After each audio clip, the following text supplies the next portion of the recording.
इस समय हम दाहोद रेलवे वर्कशॉप के अंदर हैं और यहाँ पर हम आपको जो चीज़ दिखा रहे हैं वो वैगन शॉप है। और यहाँ पर हम कह सकते हैं कि जो जिस तरीके की मरम्मत होती है, जो चीज़ें की जाती हैं, उनके बारे में हम आपको यहाँ पर दिखाएंगे कि किस तरीके से यहाँ पर मरम्मत की जाती है। और ख़ास बात यह है कि यहाँ पर बोगी का किस तरीके से जो निचला हिस्सा होता है, अगर हम उसकी बात करें तो उसको यहाँ रिपेयर किया जाता है। और इसको अगर हम टेक्निकल टर्म में कहें तो लाइनिंग बोलते हैं। यानी ये हिस्सा जो आप देख रहे हैं, इसका अगर हम भार की बात करें तो टनों वजन होता है इसका। और इसमें जो टूट फूट होती है उसको यहाँ पर हम कह सकते हैं रिपेयर किया जाता है। तो यहाँ रिपेयर किस तरीके से होता है, किस तरीके से किया जाता है, वो आप यहाँ देख सकते हैं। और ये जो काम है ये काफ़ी टेक्निकल काम है और यहाँ पर एक एक चीज़ को जांचा परखा जाता है, क्योंकि जब ट्रेन चलती है या हम कह सकते हैं जब डिब्बा चलता है तो उसके कई पार्ट्स मूविंग होते हैं, जिनमें कहीं ना कोई नुकसान भी होता है। और ये जो हिस्सा आप सामने देख रहे हैं, इसकी अगर हम बात करें तो ये यहाँ पर रिपेयरिंग चल रही है। और आपको हम दिखाते हैं कि किस तरीके से रिपेयरिंग की जाती है, उसको भी आप यहाँ पर देख सकते हैं।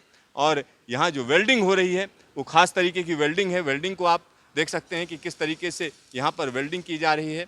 और इस तरीके से हम कह सकते हैं कि जो दाहोद रेलवे वर्कशॉप हम आपको क्यों दिखा रहे हैं, क्योंकि आने वाले दिनों में यहीं पर रेल इंजन कारखाना भी बन रहा है। रेल इंजन कारखाने का हम कह सकते हैं शिलान्यास किया जा चुका है और उसके बाद यहाँ पर हर साल 1200 रेल इंजन बनाने की योजना है। 20,000 करोड़ का इन्वेस्टमेंट बताया जा रहा है। अब देखना होगा कि ये रेल इंजन कारखाना कब तक बनकर तैयार होगा, क्योंकि देश का चौथा रेल इंजन कारखाना होगा।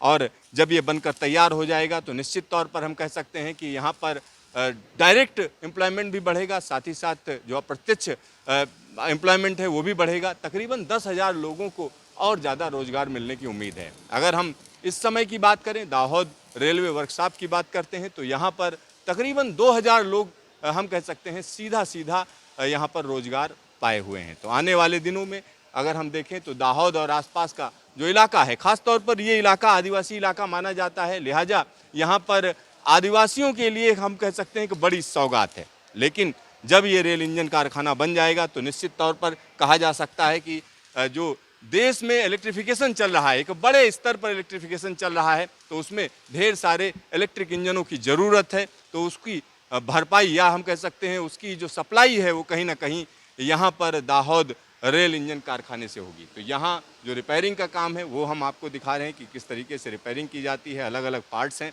जिनकी रिपेयरिंग की जाती है और ये रिपेयरिंग हम कह सकते हैं साल के 12 महीने चलती है। यहाँ पर दूर तक आप देख सकते हैं कि इंजन के अलग अलग कलपुर्जे खुले पड़े हुए हैं। तो यहाँ जब आप आएंगे, कभी भी अगर आप यहाँ पर आते हैं और यहाँ अंदर आकर समझने की कोशिश करेंगे तो समझ में आएगा कि जो ट्रेनों को चलाने का काम है वो कितना हम कह सकते हैं कि भारी काम है, क्योंकि इसमें जो मूविंग पार्ट्स हैं उनको भी रखरखाव करना है, जो भारी भरकम चीज़ें हैं उनका भी रखरखाव करना है और उसमें छोटी छोटी चीज़ों पर ध्यान देना है। और छोटी छोटी चीज़ों पर जो ध्यान दिया जाता है उसी की वजह से आपकी जो सुरक्षित यात्रा है वो संभव हो पाती है। तो यहाँ आप देख सकते हैं कि किस तरीके से तमाम चीज़ें हैं। और वेस्टर्न रेलवे की अगर हम बात करें तो उसका ये प्रमुख रेलवे वर्कशॉप है। कैमरामैन हीरा मंडल के साथ सिद्धार्थ, न्यूज स्टेशन दाहोद।